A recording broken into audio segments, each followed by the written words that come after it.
여러분 안녕하십니까, 박상규입니다. SG증권발 주가 조작 폭락 사태의 핵심 피의자 라더견 씨에게 구속영장이 청구되는 등 주요 피의자 3명이 체포됐습니다. 연루 의혹을 받고 있는 연예인 임창정 씨는 주가 조작 세력과 어울렸다는 또 다른 의혹에 휩싸이면서 지역 행사 출연진에서 배제됐고 임 씨를 내세워 출시됐던 주류는 판매가 중단됐습니다. 외식 물가 폭등 속에 편의점 도시락들이 돌풍을 일으키고 있습니다.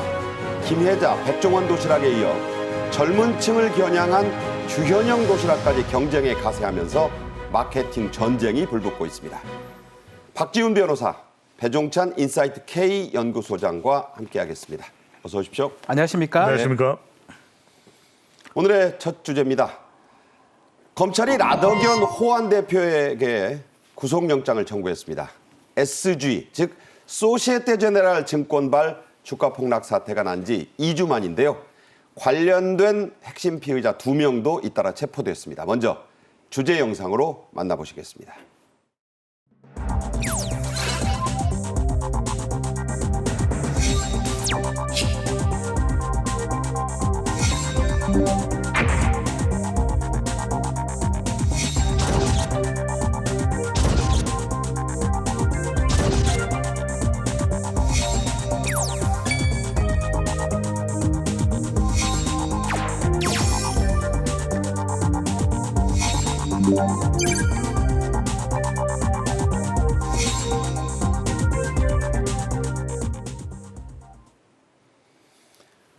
검찰은 이번 의혹 사태의 핵심 인물인 라더견 대표를 일단 주범으로 지목하고 체포한 뒤에 구속영장까지 청구했습니다.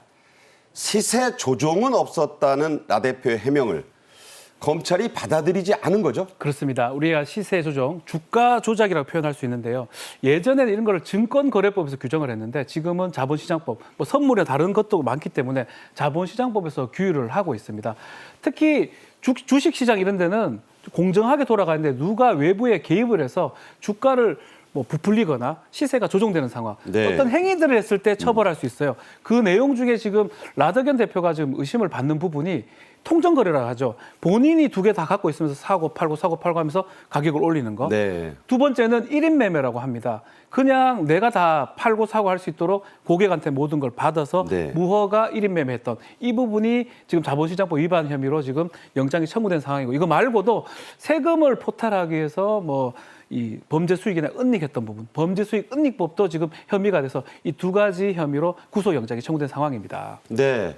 이 SG증권발 주가 폭락 사태라고 하는데 지금 일파만파로 확산이 되고 있습니다. 네. 1000여 명이 관련돼 있는데 잘 나가는 의사가 300여 명, 또 변호사가 300여 명, 나머지 400명도 수십억씩 집어넣었다. 일반인들로서는 좀 이해하기 어려운 부분도 있습니다. 그래서 이걸 좀 쉽게 정리할 필요가 있어요.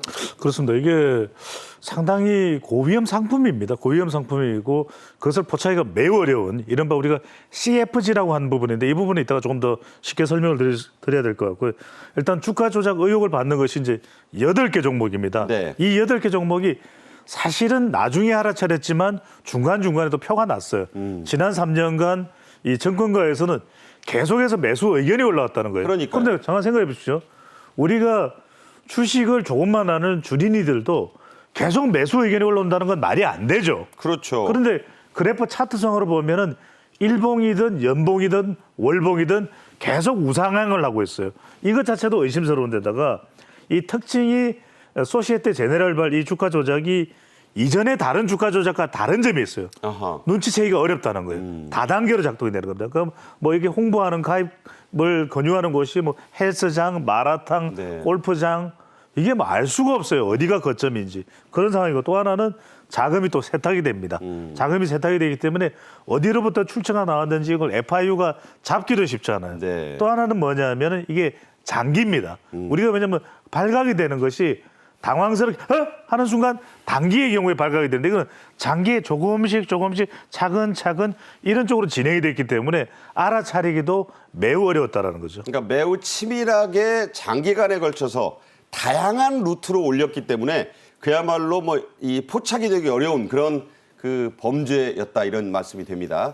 금융당국은 당초에 인위적으로 주가를 끌어올린 정황을 포착하고 조사에 들어갔었는데 문제가 불거진 8종목, 이 주가가 나흘간 최대 75%가량이 폭락했습니다.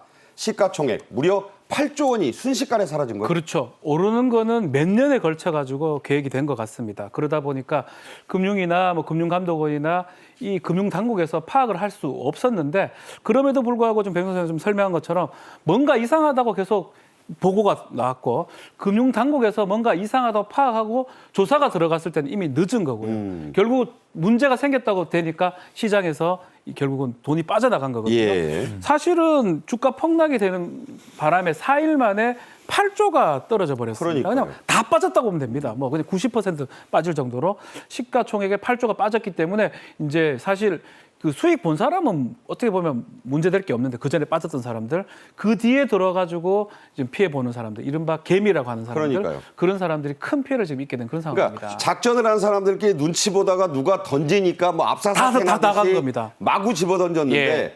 지금 말씀하신 거는 선량하게 이거 오르는 종목이네 하고 중간에 들어온 개미 투자자들 일반 손해볼 수밖에 투자자들이 없죠. 전부 다 손해를 봤다. 그래서 자본시장법에 이것을 못하게 막는 거거든요. 네, 그런 선량한 피해자가 지금 많이 생겼다 이런 말씀이 됩니다. 이 SG증권발 주가 폭락과 관련해서 핵심 인물들과 대주주 또 피해를 본 것으로 추정되는 투자자들까지 여러 명이 지금 거론되고 있는데 핵심 인물들이 꽤 많아요. 그렇습니다. 그러니까 우리가 지금 한번 그래프를 보시면은 3축으로 형성이 되어 있습니다. 우선은 이제 주가 조작의 의혹 중심 세력이죠. 바로 라드겐 대표를 중심으로 해서 관련 인물들입니다. 골퍼도 있습니다. 프로 골퍼도 있는데 이들이 조작을 했다. 이걸 전체적으로 이른바 주가를 조작해서 수익을 올리는 쪽으로 가져갔다는 거.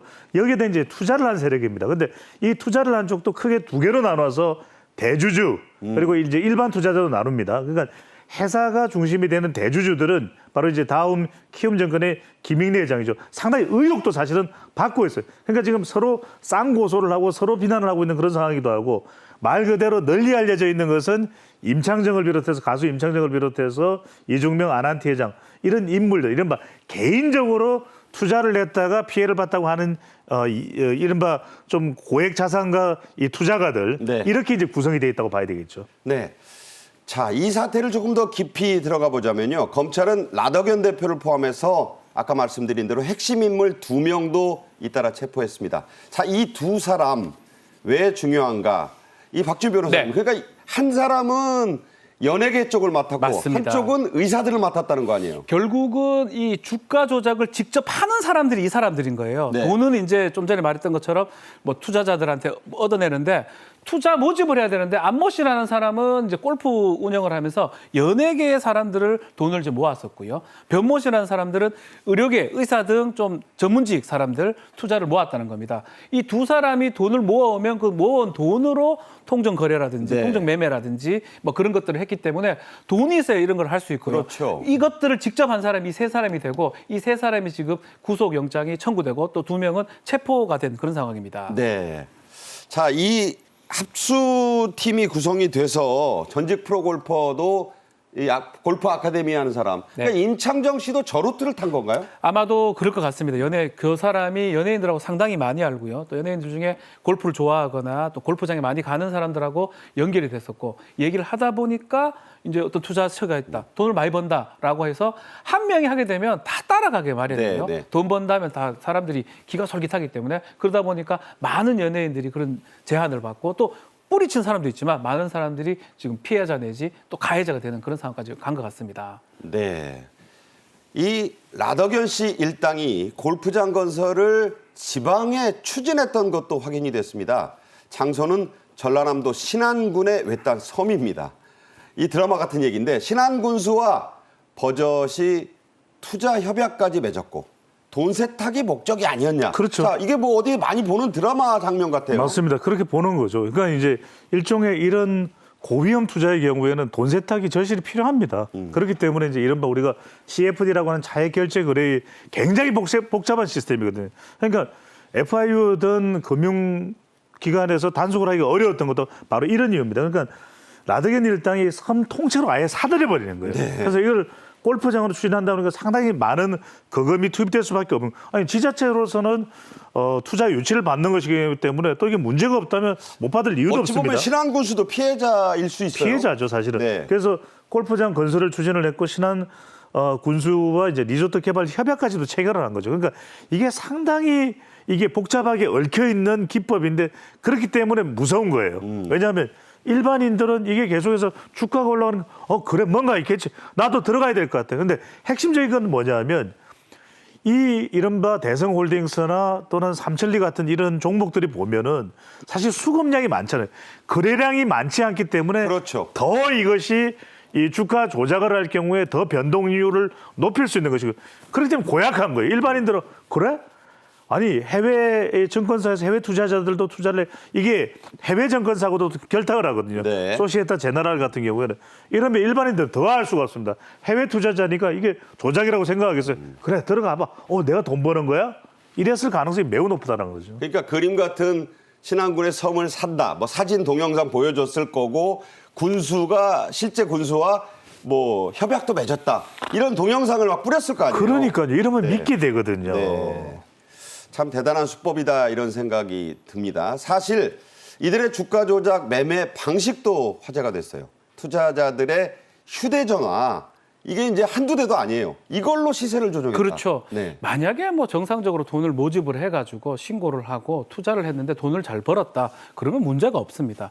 이상한 방법들을 쓸 때부터 자본시장 위반이 되는데 가장 문제되는 부분들이 통정 거래를 하는 거예요. 내 혼자 앉아가지고 전화기 2개 들고 이렇게 팔았다가 다시 샀다가 다시 되팔고 그러면서 계속 올리는 겁니다. 자기 전화기예요. 스스로 하는 예. 거예요. 근데 사실 걸리기 십상이거든요. 혼자서 그렇게 하면 금융당국에서 큰 돈이 왔다 갔다 하는구나. 통정 매매하고 있구나라고 알 수 있기 때문에 어떻게 했냐면 투자자들한테 전화기를 몇 개를 받은 다음에 본인들끼리 그렇게 몰래 하는 겁니다. 하는 사람은 그 지금 일하는 그 사람들이 하는데 실제로 투자자들한테 전화기를 받은 다음에 통정 매매 또 1인 매매 알아서 하세요. 다 줄 테니까 공인인증서하고 그런 방식을 이용했다는 게 아주 눈에 띄고요. 이것도 사실 걸릴 수 있기 때문에 하루에 몇 개씩 조금씩 하는 겁니다. 야금야금. 예, 그냥 한 번에 해버리면 금융당국이 금방 알 수 있어요. 금방 네. 돈이 왔다 갔다 하는 걸 알 수 있는데 아주 계획적으로 지역도 뭐 대구, 부산, 광주 여러 곳에서 하기 때문에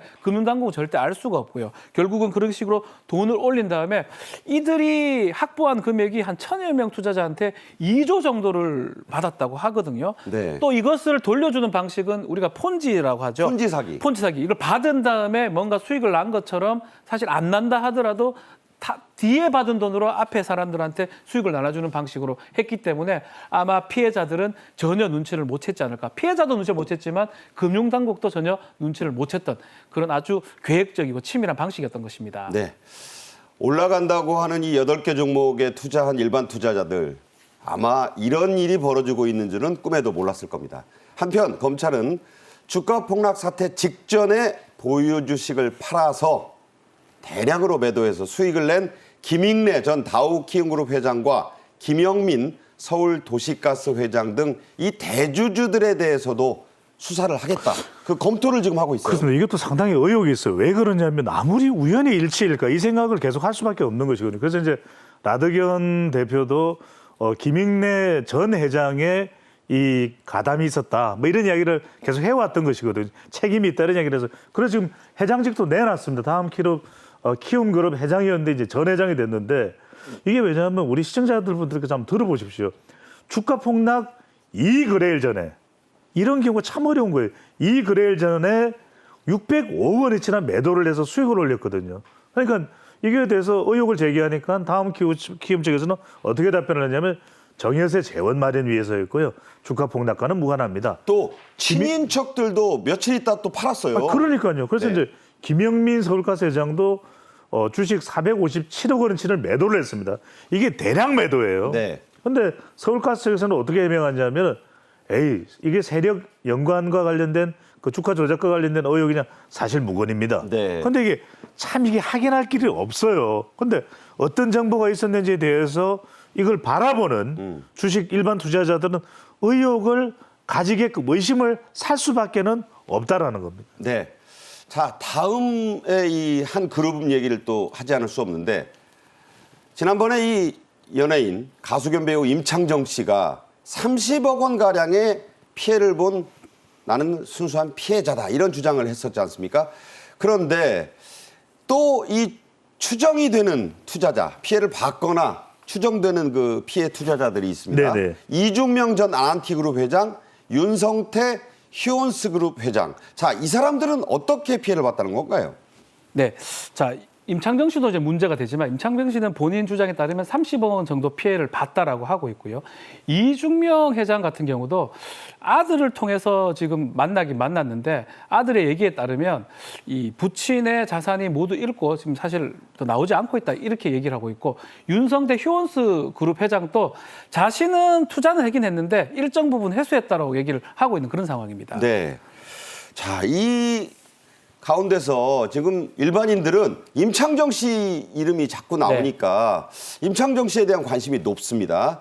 임창정 씨가 주가 조작 세력들과 함께 미국 골프장을 인수하는 계약 자리에 함께 갔었다. 이건 의혹이긴 해요. 의혹입니다. 사실 근데 뭐 임창정 씨가 본인도 인터뷰를 좀 했습니다. 나는 지금 피해 본 사람이다. 뭐 집에 지금 압류 들어와서 지금 너무 힘들다라고 얘기를 하고 있는데 저 본인도 뭐 30억 정도 피해 봤다고 얘기를 하고 있는데 이제 문제는 주가 조작 세력, 제가 말했던 라더견 대표 등등 주가 조작을 직접 하는 사람들하고 실제로 미국에 동행을 골프장 계약하는데 동행을 해가지고 했던 부분이 포착이 된 겁니다. 결국은 주가 조작하는 어떤 방식이라든지 그 어떤 돈의 흐름이라든지 그거에 대해서 임창정 씨가 알고 있었는 거 아니냐라는 주장이 있는 거고요. 만약에 이제 전주 돈을 제공하는 사람도 자본시장법에 처벌받는데 그러니까요. 처벌받는 기준 딱 하나입니다. 그 시세 조정을 할 걸 알면서 돈을 줬을 때. 근데 몰랐으면 사실 처벌이 안 됩니다. 네. 알면서 줬을 때 처벌이 되기 때문에 그 부분을 지금 문제 삼고 있는 거고요. 임창정 씨는 나는 그 잘 몰랐다. 그리고 그때 간 거는 사실은 다른 거 어떤 촬영이나 이것 때문에 간 거지 그 계약하고는 관계가 없다라고 지금 얘기하고 있는 상황입니다. 그러니까 이에 대해서 임창정 씨 측의 이 해명을 좀 소개하지 않을 수 없습니다. 강하게 반박을 했습니다. 네네. 골프 예능 프로그램을 위한 현장 답사에 자기는 그냥 같이 갔을 뿐이다. 이런 입장을 내놨죠. 그렇죠. 이게 이제 계속해서 임창정 씨도 난감한 상황에 있어요. 왜냐하면 유명인이기 때문에 더 거론될 수밖에 없거든요. 빅데이터 상으로 다 상당히 부정적인 내용들이 많이 나와요. 그래서 네. 그러다 보니까 이제 임창정 씨가 반박하는 건 뭐냐면 일단 문제가 될 수 있는 건 홍보 권유였느냐 이 상품에 대해서. 그런데 지금 계속 이야기하는 것은 임창정 씨는 골프 잘하기로 널리 알려져 있는 또 인물이기도 하거든요. 골프 예능에도 자주 나와요. 굉장히 또 그 골프 잘 치는 걸로 알려져 있는데 그러다 보니까 본인은 답사자 같다. 내가 관심 있는 분야라서.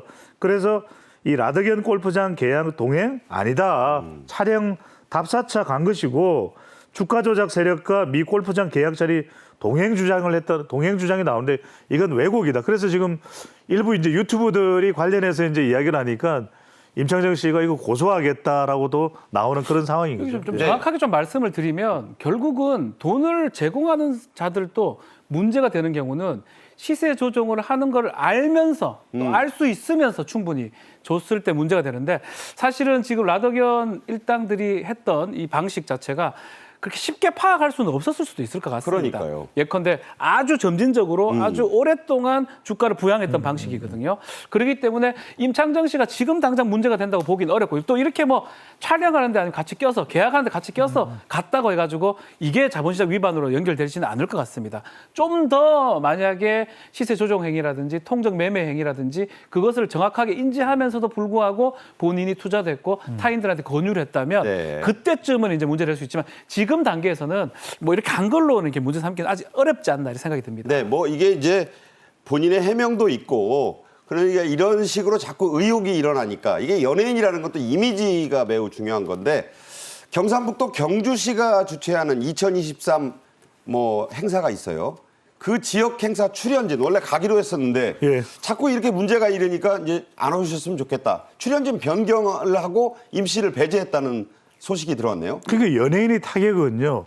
무슨 뭐 수사나 의혹 이 이야기가 아니에요. 이미지 타격입니다. 그러니까 연예인으로서는 공연 내지 자기의 브랜드를 통한 상품적 가치, 다른 부대 사업을 할 때거든요. 네. 그런데 당장 경주에서 열리는 봉황 대뮤직스퀘어에서 제외가 된 거예요. 원래는 예정이 됐던 겁니다. 최근에 또 임창정 씨가 상당히 또 주목을 받는 그런 상황이라서 출연 가능성이 높았는데 주최 측은 이런 거예요. 임창정 의혹 아직 해소되지 않아서 출연진 변경하게 됐습니다. 부담스러웠겠죠. 그렇죠. 그러다 보니까 완전히 출연진의 성격 자체도 바뀌었어요. 임창정이라고 하는 남성 가수에서 소찬이, 박미경으로 또 바뀌어버린 거예요. 두 여성 가수로. 예. 그렇죠. 이거야말로 임창정 씨가 무슨 이게 실제 법적인 문제 떠나서 이미지상으로 자기의 상품 가치에 타격을 받는 것이 크게 곤란한 상황이 돼버린 거죠. 네.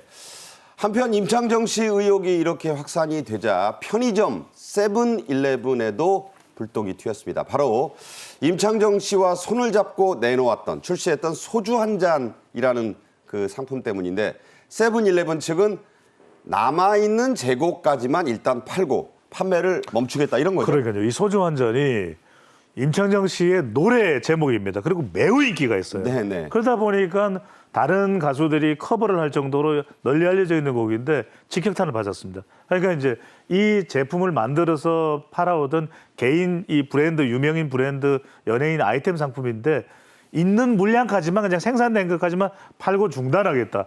이것도 2차적으로 어떻게 보면 가수 임창정 씨에는 상당히 타격이 된다고 봐야 될 부분이겠죠. 네.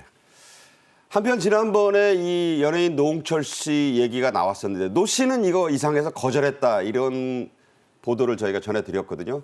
그런데 이 가수 겸 화가로 활약하고 있는 솔비 씨도 투자 제안을 받았다. 하지만 거절했다는 사실이 밝혀졌네요. 그렇죠. 뭐 좀 얘기를 들어보면 솔비 씨가 그림 같은 것도 많이 그립니다. 뭐 전시회도 열고. 재능이 워낙 네. 뛰어나다고 알려져 있고 그 그림 관련돼서 이 라더견 쪽에서 사겠다라고 접근을 했다 하고 그래서 만났고 실제로도 뭐 골프 예능에서 만났다고 합니다. 네. 근데 문제는 아마 솔비 씨가 조금 더 알았던 것 같아요. 이 그림 판 돈을 다시 투자하라고 하니까 그 부분이 좀 이상했던 것 같아요. 아하. 그림은 사주긴 사주는데 그 돈 받아가지고 다시 투자하라. 그 부분을 좀 뭐 꺾기도 아니고 그러니까 바로 돈 이상하게 여긴 것 같아요. 네. 그림을 사주는 건 고마운데 바로 투자하라. 그 부분을 좀 납득하기가 좀 어렵다라고 생각을 했고 어쨌든 간에 솔비 씨 또 노홍철 씨 같은 사람들은 요 투자 사기에서 벗어났었고요. 글쎄 뭐 이거는 저는 뭐 개인적으로 이런 투자 상담 아니면 사기 상담들을 많이 받아보면 네, 네. 많은 욕심을 좀 내는 분들이 좀 많이 당하더라고요. 그러니까요. 이게 뭐 이 얘기는 뭐 임창정 씨 그렇다는 말은 절대 아니고요. 네네. 솔비 씨 같은 경우는 이게 말이 안 된다고 봤던 것 같아요. 그림을 샀는데 다시 투자하라? 얼마 버는데? 그 부분이 납득할 수 없었기 때문에 안 했던 것 같고 결국은 큰 피해를 보지 않았습니다. 네. 중요한 말씀 해주신 것 같아요. 이번 사태로 정부 여당은 자본시장법을 좀 개정하겠다고 나섰는데 자 어떤 내용을 고치겠다는 건지 또 실효성이 있다고 그렇습니다. 보시는지. 실효성도 확보해야 되겠죠. 중요한 것은 이제 모니터링 기능을 강화하는 건데 이게 워낙 복잡하면 금융수법이 알기가 어려워요. 그래서 일단은 자본시장법을 고치는데 이 주가 조작 부당이익에 대해서는 최고 2배로 환수를 하는 겁니다. 이거 이익을 얻은 것의 2배를 환수해 버리니까 굉장히 징벌적 요소가 가미되는 것이죠. 포함이 되는 것이고 시장 감시 시스템을 대폭 강화합니다. 이게 CFD라는 상품 자체가 주가 조작까지 연계돼 버리면 굉장히 알기가 어려워지는 상품이 되거든요. 그래서 내부자 거래라든지 사전 공시를 신속하게 주기 위해서 이건 정말 잘해야 됩니다. 네. 지금도 이 CFD 상품이 이 부분이 잘 안 돼서 굉장히 어려워지고 있는 것이거든요. 또 하나는 2020년에 이 추미애 법무부 장관이 해체해버린 조직이 있습니다. 뭡니까? 바로 여의도의 저승사자로 불렸던 남부지검 합수단이죠. 근데 네. 이제 위치는 여의도에 있었습니다. 네네. 빨리 좀 부활이 아직도 임시직제입니다. 그래서 이 부분이 인원도 더 강화될 필요가 있는데 이렇게 된다면은 그래도 완전하지는 않을 거예요. 더 눈을 부릅뜨고 관련된 사람들이 내부자 신고를 하는 거 이른바 우리가 휘슬블로어라고 그러죠. 이 부분도 더 추진될 필요가 있어 보입니다. 자, 당정이 한다고 해서 이게 바로 법제화되는 게 아니라 야당도 동의를 해야 되는데 그렇죠. 지금 이게 이제 뭐 돈봉투다 또 뭐 김모 의원 사태다 해가지고 야당도 반대할 수는 없는 분위기 아닌가 싶긴 해요. 뭐 코인도 사실 연관성이 없다고 할 수는 없습니다. 뭐 자본시장법상에 가상카페가 아직 안 들어가 있거든요. 네네. 아마도 본격적으로 이 사건이 좀 해결되면 논의가 좀 돼야 될 부분이 아닌가 생각이 듭니다. 네. 자, 다음 주제로 넘어가죠. 요즘 웬만한 설렁탕 한 그릇 또 냉면 한 그릇 값이 뭐 2만 원에 육박하고 15,000원은 훌쩍 넘습니다. 이런 외식 물가 고공행진 속에 편의점 도시락들이 인기몰이를 하고 있습니다. 관련 내용 영상으로 보시죠.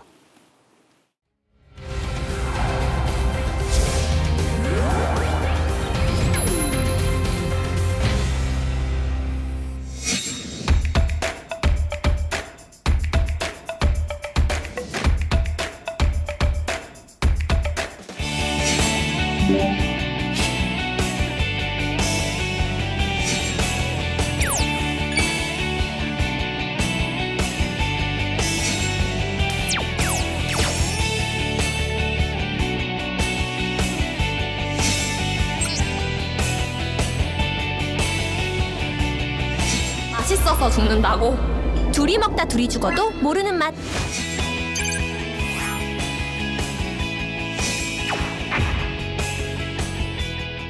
엄마의 집밥이 그립다면 스팸앤 칠리 소시지 도시락 푸짐하고 든든하게 즐겨보세요. 맛도 영양도 최고. 스팸과 치즈의 조화 밥의 스팸. 지금 GS25에서 만나보세요.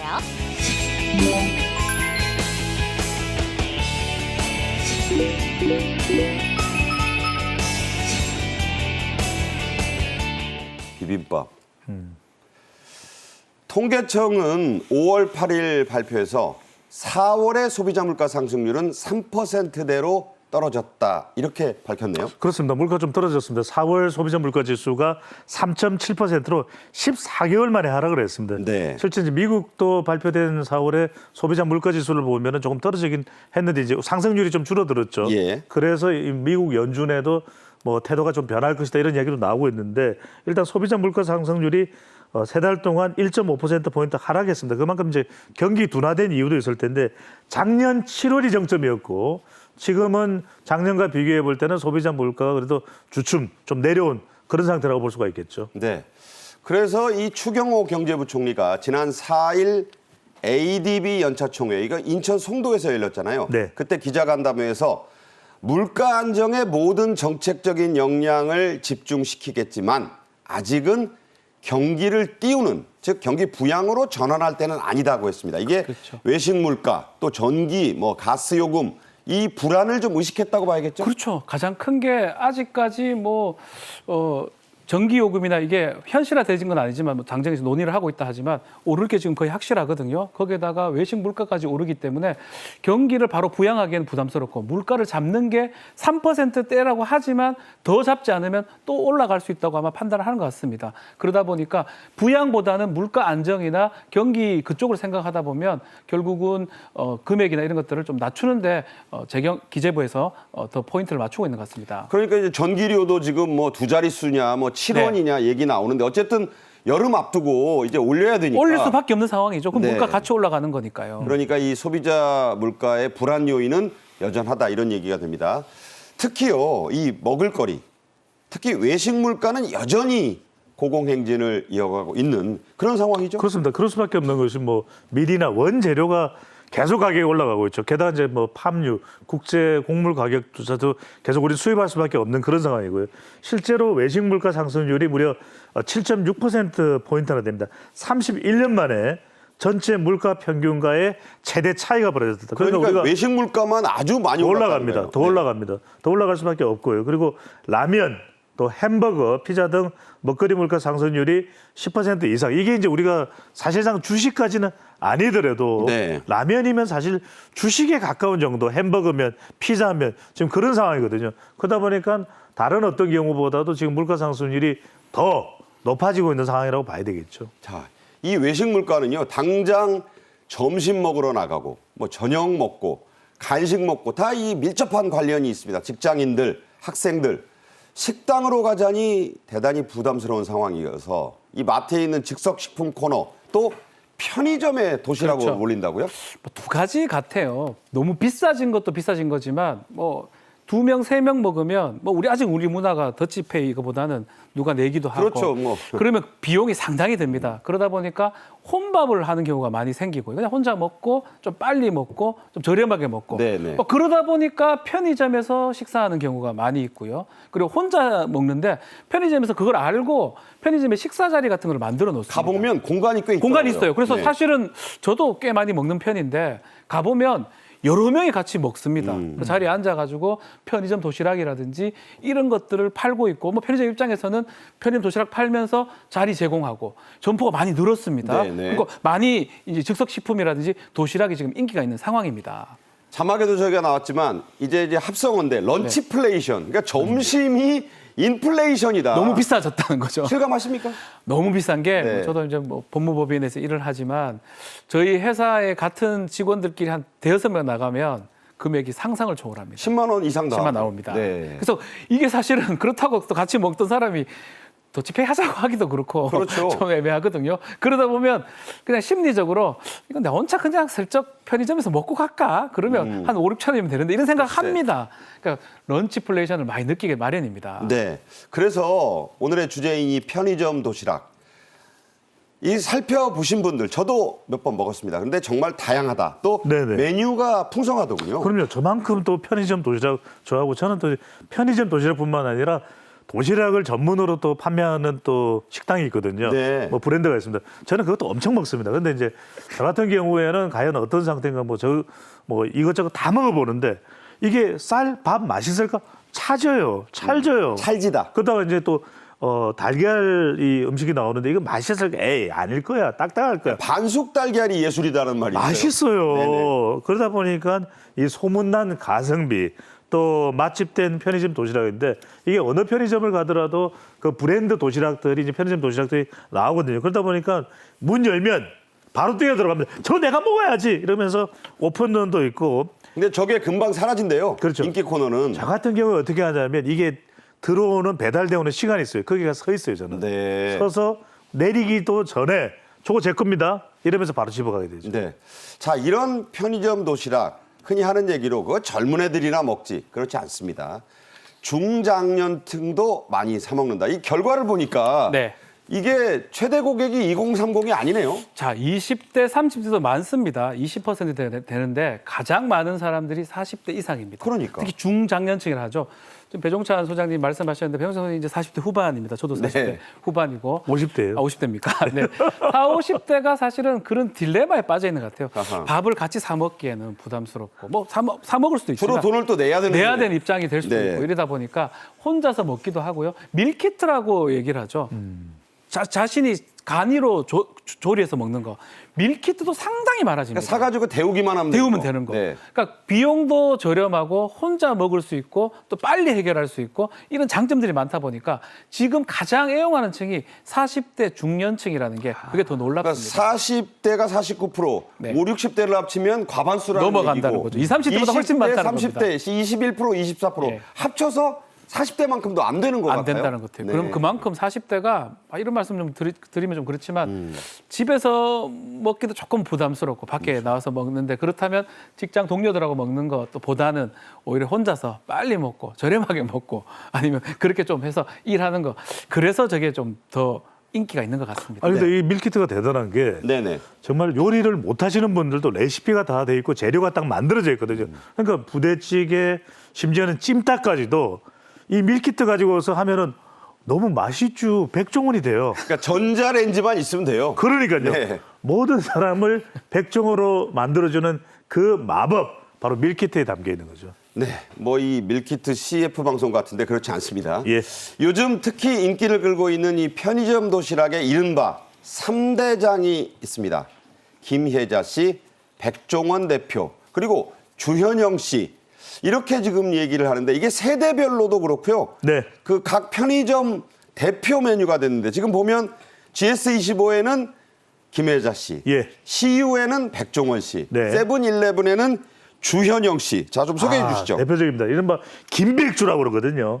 그래서 편의점마다 다른데 김혜자 요리를 만들 땐 이렇게 해요. 그다음에 이제 해자로운 김밥, 그렇죠. 집밥. 이렇게 먹으면 너무 맛있죠. 이거 한 판이에요. 또 백종원의 완전 한판 정식. 그리고 주현영 요즘에 뭐 MZ 세대 동영상으로 유명합니다. SNL. 그래서 주현영 비빔밥까지 나오는데 이게 한 끼에 5,000원이 안 돼요. 그러니까요. 근데 지금 요즘에 점심 먹으면 8,000원, 9,000원, 갈비탕 12,000원, 뭐 또 거기에다가 전복 갈비탕 하면 16,000원, 7,000원, 8,000원 이렇게 하거든요. 근데 커피값 정도 수준 아닙니까? 그렇습니다. 네. 가성비가 도시락까지 이렇게 출시되니까 사람들이 난리인데 혼밥들을 사로잡은 이른바 가성비 도시락인데 요즘 신조가 나왔습니다. 뭔지 아십니까? 뭐죠? 박상규 기께서 편도죠. 편도. 편도죠. 아, 그러니까 나 왕복이야. 왜 편도야? 그런데 아닙니다.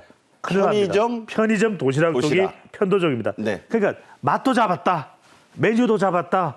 품질도 잡았다. 안전도 잡았다. 다 잡았다. 이런 이야기가 나오다 보니까 집보다 낫다는 이야기가 나올 정도입니다. 네, 왕복이 아니라 편도. 잘 알아두셔야 되겠습니다. 자, 하나씩 짚어보지요. 가장 대표적인 원조 도시락일 것 같은데 많은 양과 맛을 뜻하는 신조어가 바로 이 혜자롭다. 김혜자 씨의 혜자에서 나온 건데 그 신조어를 만들어낸 원로배우 김혜자 씨의 도시락 6년 만에 다시 나왔어요. 이 도시락이 가성비 도시락의 원조격이다 이런 말이 있네요. 그렇죠. 금액은 5,000원 넘으면 안 됩니다. 5,000원 넘어가면 그때부터 비싸 보이거든요, 느낌상. 4,900원인데 또 그렇다고 양이나 질이 떨어지면 또 안 사 먹거든요. 그러니까요. 아주 맛있는 또 아주 품질이 좋아 보이는데 양도 많으면서 금액도 적정한. 그래서 가성비의 끝판왕이라고 불렸던 김혜자 도시락. 6년 전에 나왔었는데 이번에 다시 나온 겁니다. 2달 만에 400만 엄청 팔리고요. 예. 사실 저도 최근에 먹어봤는데 과연 저게 지금 편의점에서 이렇게 어떻게 만들었는가 금방 만드는 것 같은 느낌이 들고요. 질도 좋고 양도 많은. 그래서 많은 사람들이 해자롭다고 하면서 김혜자 도시락을 좀 사 먹는 것 같습니다. 에그 함박이 뭡니까? 요거는 양식도 만들었습니다. 네. 김혜자 도시락의 양식, 함박 스테이크 같은 양식, 그리고 에그는 이제 그 계란이죠. 에그로 해가지고 이것도 사실 인기가 있습니다. 여기서 양식을 먹고 싶은 사람은 이 편도에서 에그 함박을 또 시키기도 하고 네. 그렇게 지금 먹고 있습니다. 함박 사실 뭐 일본식 말이라는데 네. 그러니까 합쳐놓으니까 그렇죠. 에그 함박이 에그 함박 신상품이 되죠. 됐군요. 네. 자, 이어서 두 번째 백종원 도시락인데요. 네네. 뭐 백종원 씨 워낙 유명한 네. 그 외식업계 또 방송 예능에 뭐 유명한 분 아닙니까? 예, 예. 편도족이라는 신조어를 만들어낸 사람이 바로 이 백종원 도시락이다 이런 말이 있습니다. 여전히 새로운 메뉴를 속속 내놓고 있는데 네. 이번엔 도시락이 아니라 김밥이라고요? 그렇습니다. 김밥까지 이제 개발하는데 일단 이 편도족이라는 신조어를 백종원 이 방송을 통해서 사실은 트렌드가 만들어졌다고 봐야 되겠죠. 아까도 말씀드렸죠. 왕복 아닙니다. 편의점 왕복의 반대말 편도 아니고 편의점 도시락족입니다. 실제로 제가 백종원 씨를 만나봤습니다. 그래서 네. 아, 형님 왜 이렇게 뭐 음식 요리 레시피 잘 만드시는 거? 아이고 그런 거 묻지 말어. 나 뭐 그냥 해. 네. 이러실 정도로 그렇게 많이 얘기하더라고요. 정말 스스럼없이 이야기하는데 작년에 3억 5천만 개가 도시락이 팔렸습니다. 아우, 그런데 3억 5천. 올해는 지금 누적 판매량이 물론 지금 우리가 5월 달이긴 합니다만 4억 개가 넘을 것이다. 뭐 이런 이야기가 나옵니다. 그런데 이제 중요한 건 도시락도 인기를 끌었는데 물론 지금 시중의 편의점에도 백종원 김밥도 종류가 많이 있는데 백종원 하면 고기 또 백종원 하면 고기 중에서 우삼겹이 매우 이 소고기를 정말 아주 얇은 이게 우삼겹이거든요. 실제 뭐 상당히 이 백종원 브랜드를 달고 있는 식당도 있습니다. 네네. 그런데 이 우삼겹 한 줄 김밥으로 승부수를 걸겠다 이런 이야기도 나오고 있습니다. 네. 백종원 씨는 실제로 본인의 도시락을 이렇게 해야 맛있게 먹는다. 직접 사서 더 맛있게 먹는 법을 자신의 SNS에 공개했습니다. 직접 보시죠.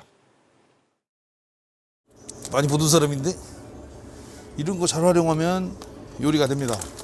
이런 거 돼지고기.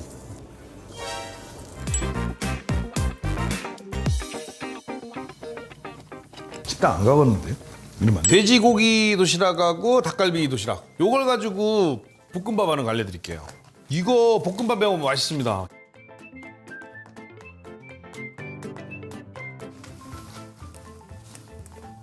달궈지시면 그대로 다 넣으시면 돼요.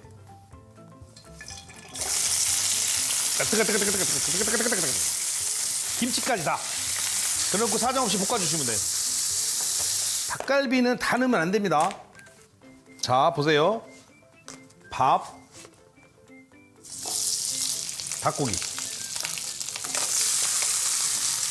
소세지 넣고 싶으면 넣으시고 소세지 넣든 말든 어묵까지 넣어도 되고 이쪽 하나 다 넣으셔도 돼요.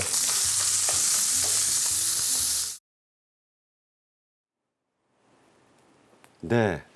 뭐 SNS에 보면 네. 언제든지 나와 있는 그런 레시피가 나와 있군요.